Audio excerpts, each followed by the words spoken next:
رسوله الكريم أما بعد فأعوذ بالله من الشيطان الرجيم بسم الله الرحمن الرحيم إن الذين قالوا ربنا الله ثم استقاموا صدق الله مولانا العظيم إن الله وملائكته يصلون على النبي يا أيها الذين آمنوا صلوا عليه وسلموا تسليما الصلاة والسلام عليك يا سيدي وعلى آله وصحبه يا سيدي يا حبيب الله الصلاة والسلام عليك يا سيدي يا شفيع المذنبين وعلى آله وصحبه يا سيدي يا رحمة للعالمين بعد الحمد والصلاة معزز السامعین و حاضرین محترم علماء کرام السلام علیکم ورحمۃ اللہ وبرکاتہ۔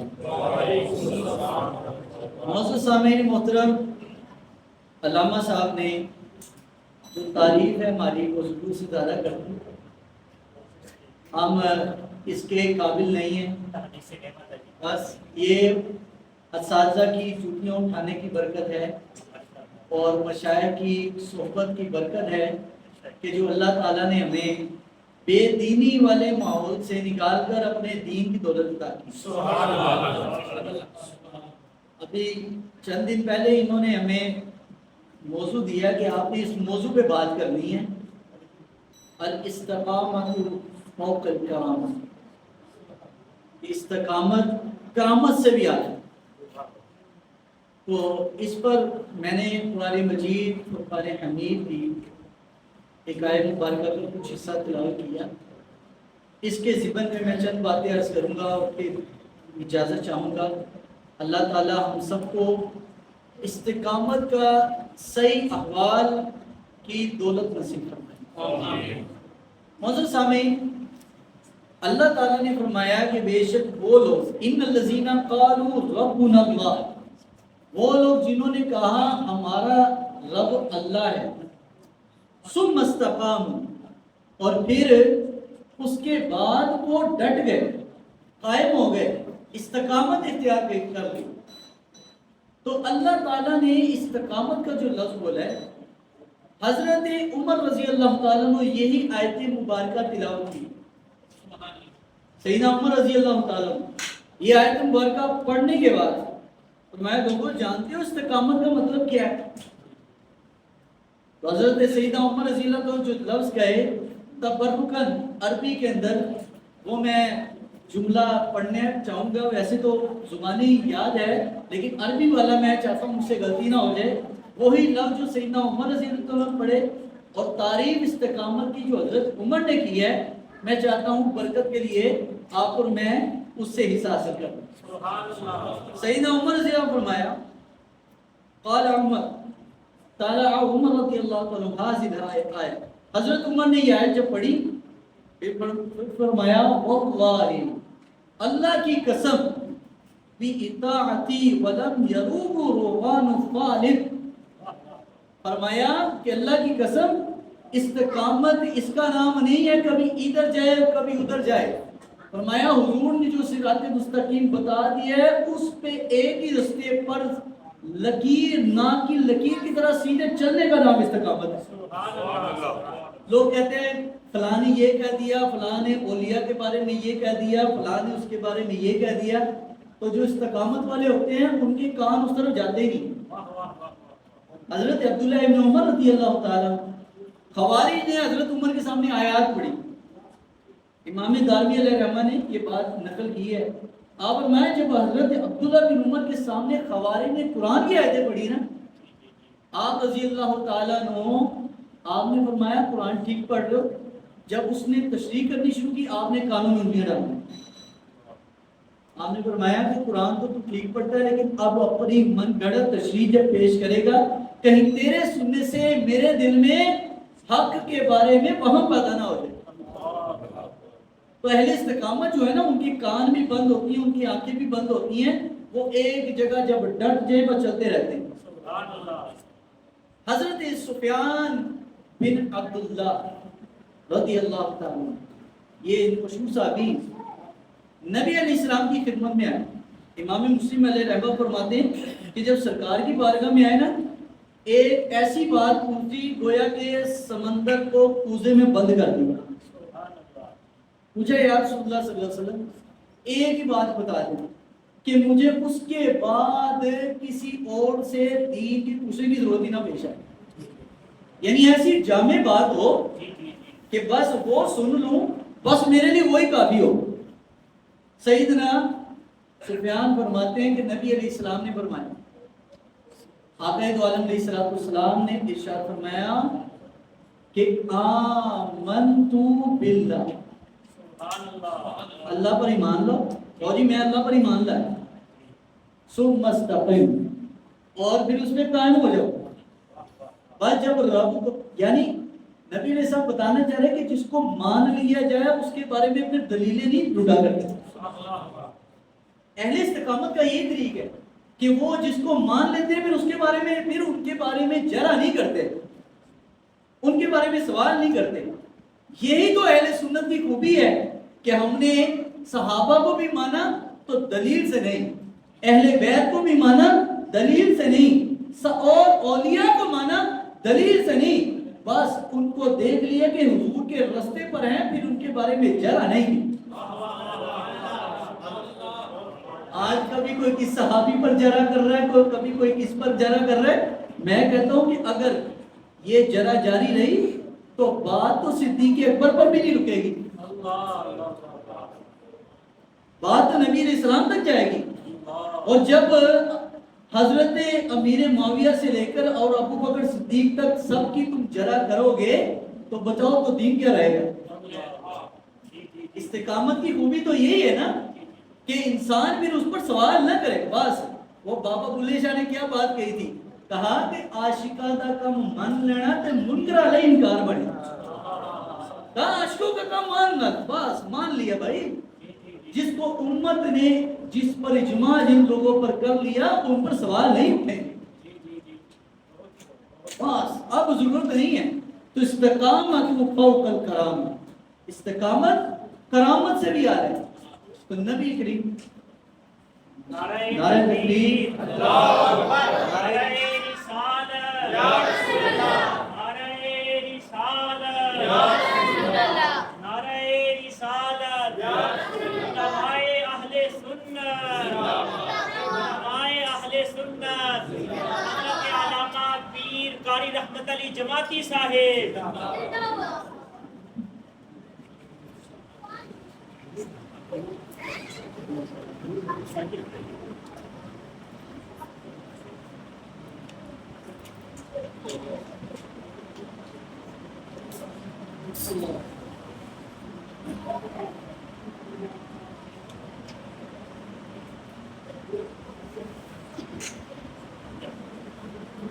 میں عرض کر رہا تھا کہ اہل استقامت والے عقیدے کا مسئلہ ہو, وہ پھر آگے استقامت کے 3 درجے بھی امام غزالی نے بیان کیے کہ بعض اوقات استقامت انسان کی ہوتی ہے نفس کے بارے میں, تعذیب نفس پر, بعض اوقات ہوتی ہے عقائد پر, اور بعض اوقات ہوتی ہے انسان کی مجاہدے پر. آپ نے فرمایا کہ مجاہدے پر بھی استقامت میں کمپرومائز ہو سکتا ہے, نفس کے اوپر بھی استقامت کے بارے میں کمپرومائز کر سکتے ہو, لیکن فرمایا عقیدے کے مسئلے میں آپ کسی پر بھی کمپرومائز نہیں کر سکتے. بس ڈٹ جاؤ, یہ ہے استقامت کا مطلب. امام غزالی نے فرمایا کہ بعض اوقات عمل میں استقامت, بعض اوقات عقیدے میں استقامت ہوتی ہے, بعض اوقات مجاہدے میں استقامت ہوتی ہے. تو بعض اوقات بندہ نہیں کر پاتا مجاہدہ, مشقت نہیں کر پاتا, نہیں راتوں کو جاگ سکتا, نہیں زیادہ روزے رکھ سکتا. بعض اوقات علم کے ذوق میں استقامت نہیں رہتی, بندہ نہیں زیادہ پڑھ سکتا, مطالعہ کر سکتا. لیکن عقیدے میں کمی بیشی, عقیدے میں کمی بیشی. عبداللہ بن مبارک فرماتے ہیں کہ جو ہمارے عقائد پر ہم سے بحث کرتا ہے ہم ہر ایسے شخص کو بے دین سمجھتے ہیں. یہ عبداللہ بن مبارک رحمۃ اللہ علیہ کا قول مبارک ہے. تو نبی علیہ الصلوۃ والسلام کو رب نے خود استقامت کا حکم دیا. اللہ رب العالمین نے سورہ ہود کے اندر اللہ نے فرمایا اے میرے محبوب واستقم کما امرت, جیسا میرا حکم ہے ویسے استقامت اختیار کرو. تو نبی علیہ السلام پر جب یہ آیت مبارکہ اتری تو حضور کے چہرے مبارک، داڑھی شریف کے، حضور کے سر مبارک کے بال چند سفید ہو گئے. صحابہ نے عرض کیا یا رسول اللہ صلی اللہ علیہ وسلم لگتا ہے آپ پر بڑھاپا آ گیا. حضور نے فرمایا مجھے قرآن مجید کی سورہ ہود نے بوڑھا کر دیا، اور فرمایا پوری سورہ ہود بھی نہیں، حالانکہ قرآن میں عذابات کی آیتیں تو اور سورتوں میں بھی ہیں، لیکن سورہ ہود نے کیوں بوڑھا کیا کہ سورہ ہود کی ایک آیت وَاسْتَقِمْ كَمَا أُمِرْتَ، اے میرے معبود جیسے میں نے تمہیں حکم دیا ہے ویسے استقامت اختیار کرو. حضور فرماتے ہیں کہ میں نہیں جانتا میرا رب کس طرح کی استقامت مجھ سے تقاضا کر رہا ہے. تو استقامت ہی کرامت جو یہاں پر جن بزرگوں کے ہم عرس مبارک پر آئے ہیں، اور عرس ایسے ہی ہوا کرتے ہیں کہ جس میں لوگوں کو کچھ سیکھنے کو ملے. یہ تھوڑی عرس ہیں کہ جو جناب بھنگڑے ڈر رہے ہیں، عورتیں ناچ رہی ہیں، بندے مکس ناچ رہے ہیں، اور جناب بے راہ روی کا دور دورا ہو. عرس تو وہی ہے کہ جہاں پر اللہ اور اس کے رسول کا پیغام ہر خاص و عام کو سمجھ آ جائے. تو یہ ان کے علامہ صاحب کے والد محترم کی 50 سال کی استقامت ہے اس مسجد کے اندر، جو آج اس کا ثمر یہ سب لوگوں کو مل رہا ہے. ورنہ بہت ساری مساجد مجھے انہوں نے بتایا کہ اس علاقے میں زیادہ تر مساجد میں یہی ہے کہ علماء آتے ہیں اور پوری زندگی جس مسجد میں آیا اسی مسجد سے کوئی جنازہ اٹھتا ہے. یار اس سے بڑی اور کیا کرامت ہے. شیخ نظام الدین اولیاء علیہ رحمہ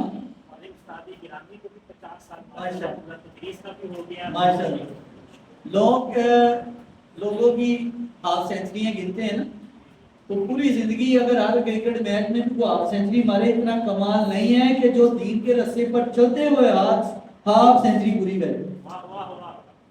یہ زیادہ بڑی کرامت ہے، کیونکہ ہر خاص و عام بندے نے بات کرنی ہوتی ہے، ہر بندے کی روکھی سوکھی باتیں سننی بھی ہیں، برداشت بھی کرنی ہے، اور اس کو جذب بھی کرنا ہے. یہ بڑا مشکل کام ہے، کیونکہ جو محلے کا امام مسجد ہوتا ہے، جو کوئی بھی اپنا غصہ نکالنا ہو تو اسی پہ نکالتا ہے، سوائے سمجھدار لوگوں کے، باشعور لوگوں کے. باشعور لوگ تو ایسے نہیں کرتے، لیکن جو بے شعور قسم کے چودراہٹ جن کے اندر ہوتی ہے نا، وہ تو امام مسجد کو ایسا کم نہیں سمجھتے. تو ایسے لوگوں کے اندر رہ کر اپنی استقامت کے ساتھ دین کی خدمت کرتے رہنا، اور اپنے ہاتھ سے مسجد کے واش روم بھی دھونا اللہ کے رسول کی رضا کے لیے، اور ممبر پر بیٹھ کر لوگوں کو دین بھی بیان کرنا، میں کہتا ہوں کہ اس سے بڑی اور کوئی کرامت نہیں ہے. اور 50 سال بے داغ رہنا ایک ہی مسجد میں. ورنہ آپ کو تو پتہ ہے نا کہ علماء بعض پر تو الزام لگایا جاتا ہے، بعض خود ایسے ہوتے ہیں،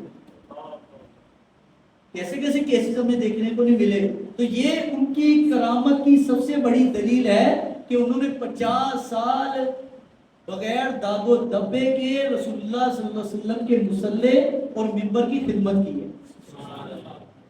سب سے بڑی کرامت تھی.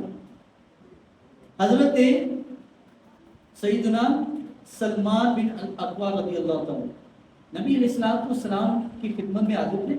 حضور نے فرمایا سلمان استقامت اختیار کرنا، لیکن یہ بڑے کم لوگوں سے ممکن ہے کہ وہ کر لیں. میں استقامت اختیار کرو، لیکن بڑا مشکل ہے کہ تم کر پاؤ گے، کیونکہ استقامت یہ ہر بندے کے بس کی بات نہیں. اسی لیے نبی علیہ السلام نے فرمایا اللہ کو وہ عمل پسند ہے جو ہو تھوڑا لیکن مستقل کیا جائے. جس عمل میں استقامت ہو وہ عمل بھی رب کو پسند ہے، جس کردار میں استقامت ہو وہ کردار بھی رب کو پسند ہے. تو یہ بغیر تزکیہ نفس کے ممکن نہیں ہے. اور تزکیہ نفس اللہ رب العالمین نے قرآن مجید فرقان حمید کے اندر کتنی قسمیں بیان کرنے کے بعد آخر میں کیا فرمایا کہ بے شک ایسا بندہ فلاح پا گیا قد افلح من زکا، جس نے اپنے اندر کو پاک کر لیا، اپنے اندر. اور تو فریدہ ستیا تو چاڑو دے مسیح، تو ستا تے رب پہ جاگا تیری ڈاڈی نال پرید. انسان مسجد یہ دل ہی ہے، دل ہی کو مسجد کا ہے، ورنہ گندے دل کے ساتھ بھی آپ مسجد میں آ جائے تو اندر کی میل نہیں دھلتی. اندر کی میل دھلی ہوگی تو استقامت آئے گی. تو استقامت فوق الکرامہ. تو نظام الدین اولیا علیہ رحمہ کی بات کر رہا تھا. تو ایک شخص فوائد الفوائد کے اندر لکھا ہے کہ حضرت نظام الدین اولیا کی خدمت میں ایک شخص آیا آپ کی شہرت سن کے.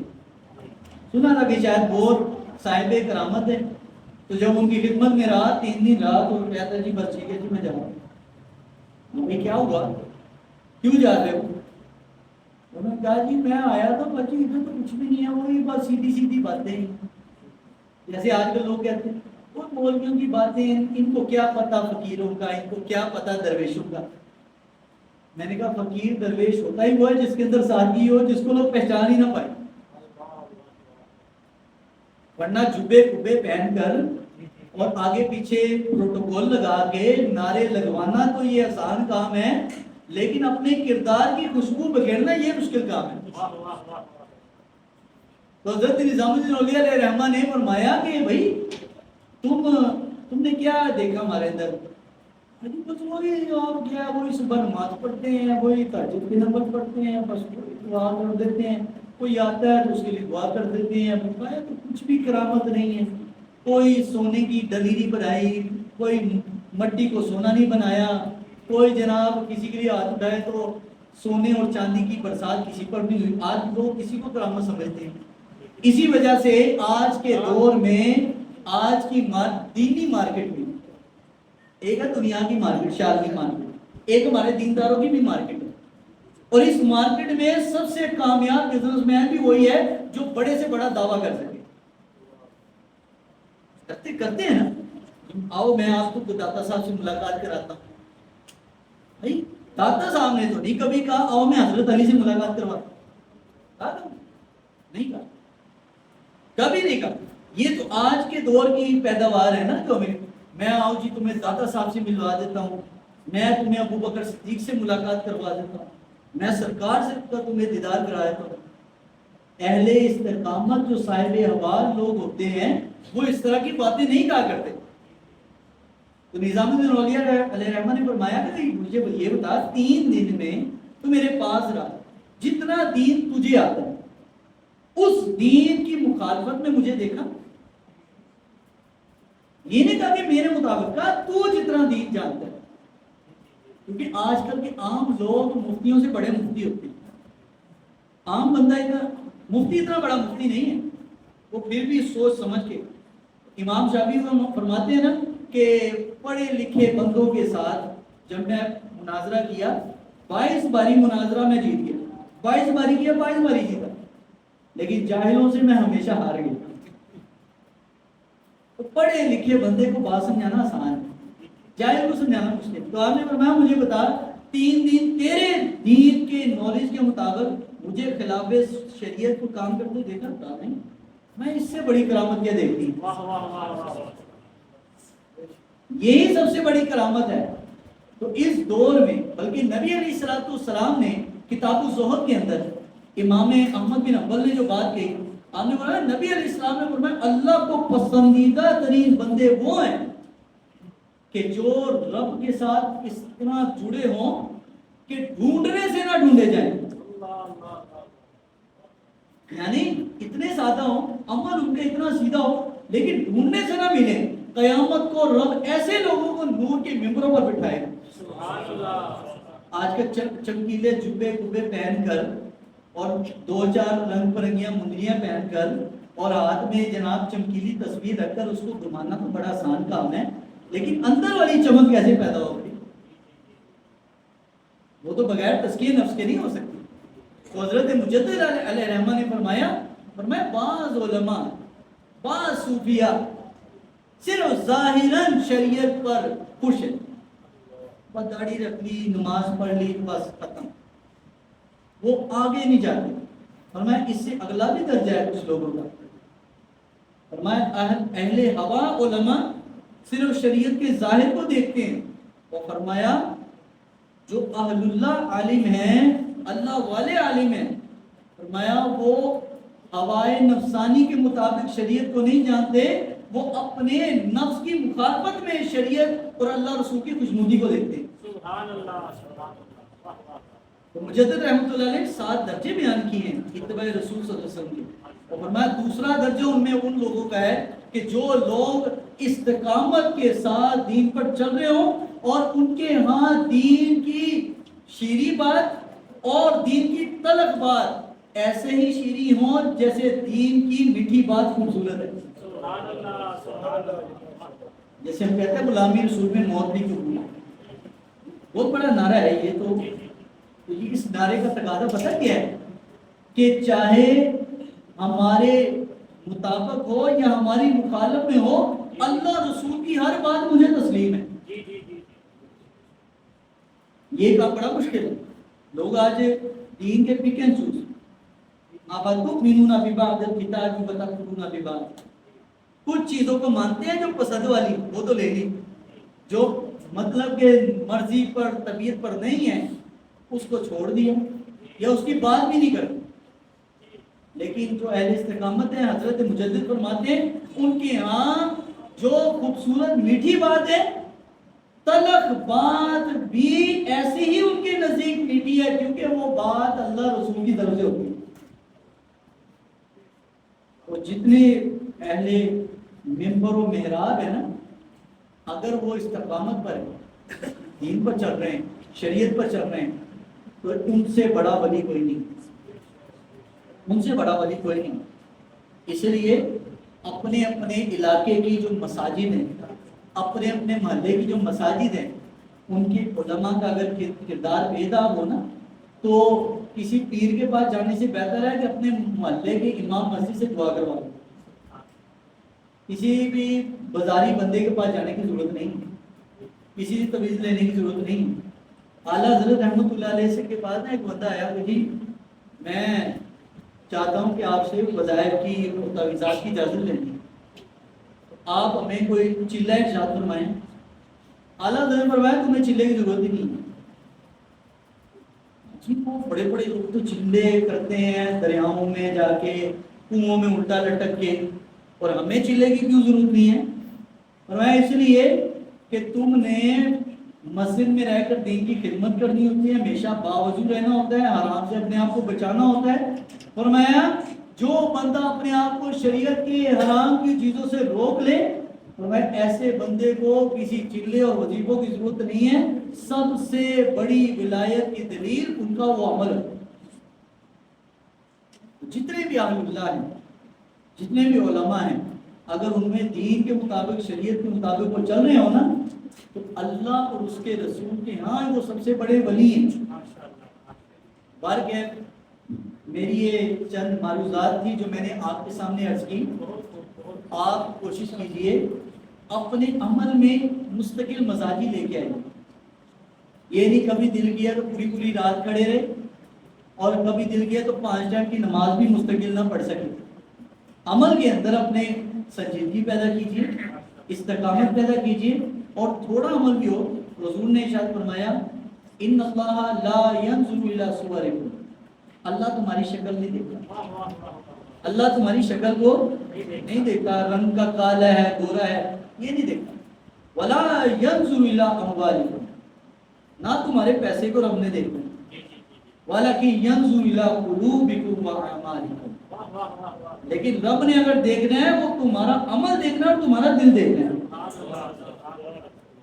عمل میں استقامت ہے یا نہیں اور دل میں خلوص ہے یا نہیں, یہ 2 چیزیں دیکھی جائیں گی. الاستقامت فوق الکرامت, استقامت سب سے بڑی کرامت, سب سے بڑی کرامت. کوئی کرامت صادر نہ ہو, کرامت ولایت کی دلیل نہیں ہے, کرامت ولایت کی دلیل نہیں ہے, لیکن استقامت یہ ولایت کی سب سے بڑی دلیل. استقامت دلیل ہے. حضرت قاضی ثناء اللہ پانی پتی علیہ الرحمہ, کیونکہ ہمارا زیادہ نقشبندی بزرگان دین کے ساتھ تعلق ہے اور انہیں کو زیادہ پڑھتے ہیں, تو وہ فرماتے ہیں کہ اگر کوئی شخص ہوا میں اڑتا ہوا بھی پایا جائے نا تو اس کی وہ ولایت کی دلیل نہیں ہے جب تک ذرہ برابر بھی اس کی خواہش، اس کا عمل، اس کا قول پھر شریعت سے متصادم ہے، وہ ولی نہیں ہو سکتا۔ شریعت سے متصادم ہو تو وہ ولی نہیں۔ اللہ تعالیٰ ہم سب کو اپنے محبوب علیہ السلام کی شریعت پر استقامت نصیب فرمائے اور اپنی خواہش کو اللہ رسول کے تابع کرنے کی توفیق نصیب فرمائے۔